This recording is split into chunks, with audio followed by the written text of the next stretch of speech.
Michael here, back for a huge week in LEGO news. LEGO K-Pop Demon Hunters, Ninjago 15th anniversary, Batman v Superman, Bricktober is back, Bricklink Series 6 pre-orders, and I get a first look at the Art Factory. And I'll kick off another round of the weekly giveaway. Just subscribe and leave a comment about this week's news. And of course, I'm back with LEGO deals from Amazon and across the web, so if you want to pick anything up to support the channel, there's links in the description below. First Target Circle Week starts tomorrow or today if you've got the 360 membership, where they've got 30% off a whole bunch of sets, including a ton of the big ones that are retiring. And there's even a bunch of the brand new sets that released at the end of this year. But you can even get 30% off a bunch of sets that are already 20% off, which makes most of them 44% off or more. And as most of these double discounts are retiring this year, you're definitely going to want to jump on them. And Walmart's deals start on the 7th. At Shields, they've got 20% off, including a bunch of the really large sets retiring. At Amazon, you can get a $20 credit when you spend $100 on select sets. The Speed Champions Audi is 31% off, and a bunch of the Animal Crossing sets are 30% off. At LEGO, you can get the Luminous Ghost gift with purchases over $120. And of course, the Death Star is now available with its exclusive gift with purchase. And if you want to pick up any of these deals and support the channel, there's links to everything in the description below. First up, LEGO and Fortnite teamed up for K-Pop Demon Hunter skins. And I think it's likely we could see sets from this movie, as this year alone we saw sets from 3 of Netflix's properties, including a full line for One Piece. But it's important to note this is Netflix's most watched movie ever, and Netflix is considering this its Frozen. The 3 members of Huntrix, Rumi, Mira, and Zoe all look good in LEGO minifigure form, with detailed prints and all new hairpieces. And this movie caught everyone by surprise, so merchandise like Funko Pops are only now available for pre-order. And you might recall LEGO actually did something similar with The Mandalorian, as no one expected that the child would be such a fan favorite. And as a result, LEGO rushed the development of the child LEGO set to have it on shelves less than a year after the premiere, while most other sets are in development for 2 years. On ideas, there's one project that hit 10,000 and a bunch more that are on their way. And with so much interest, it feels like an inevitability. But as always, we'll have to wait and see. And if you want to pick up these skins and support the channel, use creator code TalkBricks. Next, thanks to Jay's Brick blog, over at Fan Media Days this year, the Ninjago team teased their 15th anniversary plans. There'll be 7 figures to collect, which all sit on this display stand, which reminds me of the one we got for Harry Potter's 20th anniversary. We saw something similar for Ninjago's 10th anniversary, with 7 golden figures that were spread out amongst the Ninjago Legacy sets. And we can definitely expect something similar here, as the Ninjago Legacy line will be back again for its 15th anniversary. But of course, the designers were withholding the identities of the minifigures that would be coming. And with one at the center with the hat, it'd be easy to assume that we could be getting Master Wu and the original 6 Ninja. And I wonder if, like Star Wars, we could see classic iterations of the Ninja to bring back their original looks from that first wave of sets. But that feels a little simple, and this character doesn't have a beard like Wu, which is leading many fans to speculate if we could be finally getting a minifigure for the first Spinjitzu Master. And if that's the case, it could be that the Ninjago team is doing something similar to what we saw from LEGO Star Wars 25th anniversary, where each set was packed with a minifigure that we've never gotten before and we may never get again. And there's a ton we haven't gotten, like Geo and the rest of the Finders, or regulars like Frohickey or Gandalaria, Ericor, or fan favorites like Creel and Labo. I've always wanted figures for the Upply, but there's really just so many great characters they could choose from to honor the 15 years, and I can't wait to see who they pick. Next in Batman news, we talked about how we're getting 3 new Batmobiles in 2026, each for $30. The first will be a remake of the one from The Batman, which makes a lot of sense as we see it heavily featured in the trailers for the new Batman video game, and I imagine it'll come with this updated Batsuit. But the big surprise is that the second one is now rumored to be the one from Batman v Superman. And while it's a welcome surprise, I would have thought DC was distancing itself from the Snyderverse. But that means we will be getting a brand new version of Batfleck. And if LEGO follows the history of giving us a villain for Batman to face off against, we may get a new version of Henry Cavill's Superman. And while we don't have confirmation on the third one yet, I'm still pulling for this one from Batman Forever that we saw in the game. But as always, we'll have to wait and see. Next in Bricklink Designer Program news, on Monday, October 6th at 8 a.m. Pacific, the new Series 6 sets go available for pre-order. And thanks to Bricklink and the Ambassador Network, I was able to take a look at the new Art Factory. This set by Bricktober includes 2,566 pieces and will retail for $230. And I love how this can be closed up for display in another way, and while not explicitly a modular, I don't think it'd be too hard to integrate, especially if you're using mills. The entire sidewalk is built on its side. The build-in has New York City vibes and feels really lived in, as if it was a renovated vintage building. And there's even some secrets with a rad apartment below the street. On the corner, there's an entrance to the elevator, and there's a mechanism at the top to raise and lower the elevator to stop at all of the various floors, even the roof, which is all set up for a dinner party. And while not its best side, the back is fully enclosed thanks to some fun sliding doors. Opening the build reveals the full interior. On the first floor, we've got the gallery, complete with multiple sculptures and notable works of art. And by removing the 2 sculptures, you get access to the storage, with hidden sculptures, extra paintings, including some fun references, and of course the rest of the rat's hidden apartment. Up on the second floor, we've got the awesome grand piano build with some other instruments as well. And on the right is the ballet studio with someone making a repair. Up on the third floor, there's a photography studio where they're photographing fruit. And to the right is the paint studio with different easels, palettes, paints, and more. Not to mention you get 10 minifigures to fill out the scene, and some of them have some pretty rare parts. I really love the art factory with its great techniques, and I think it's really a must-have from the series. Another top choice for me is the $230 Outlaw Forest Den by Brickhammer. This set is another standout castle entry to the Bricklink Designer program, and I can't believe how many wolf pack it comes with. One I'm debating on is the $300 Gold Mine Expedition. It's basically a modular Western-style building, and it really looks quite massive and detailed. And I do have some of the other Western sets from the line. The $270 Sequoia Tree Trail has a really interesting look with those massive trees. And while I don't see myself picking this one up, I think it would look great next to the A-frame cabin. The $80 Off-Road Adventure is another one I'm tempted to get, as I do have the previous one that connects to it, and it's a really detailed vignette. On the whole, I think this is another really strong showing from the Bricklink Designer program with a lot of sets that are really tempting me. And if you want to pick them up, don't forget to be ready on October 6th at 8 a.m. Pacific. Next in Toys R Us news, Bricktober is back, where all month they'll be doing weekly build challenges, giving away a $1,000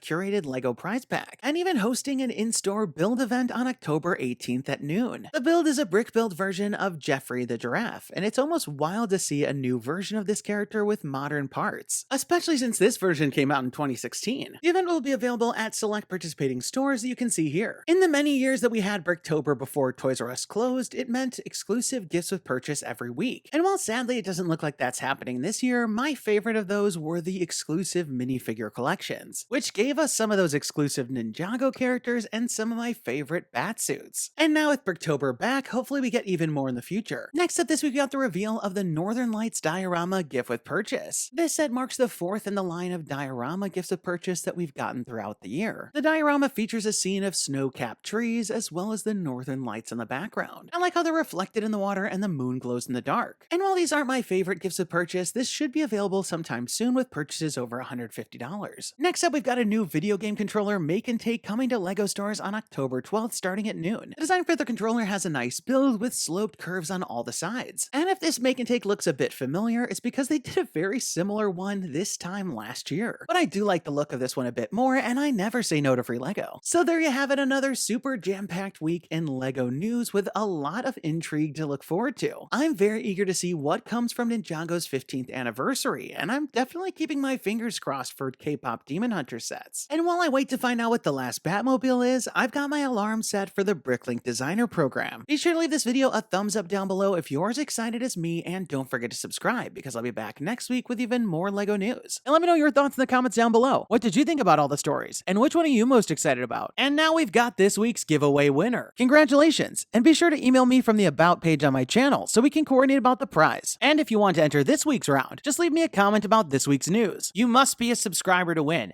And definitely turn on notifications to find out when my next video is posted, because I'll be announcing the winners at the end of some of the videos. That's all the time we've got for today. Thanks and have a good one.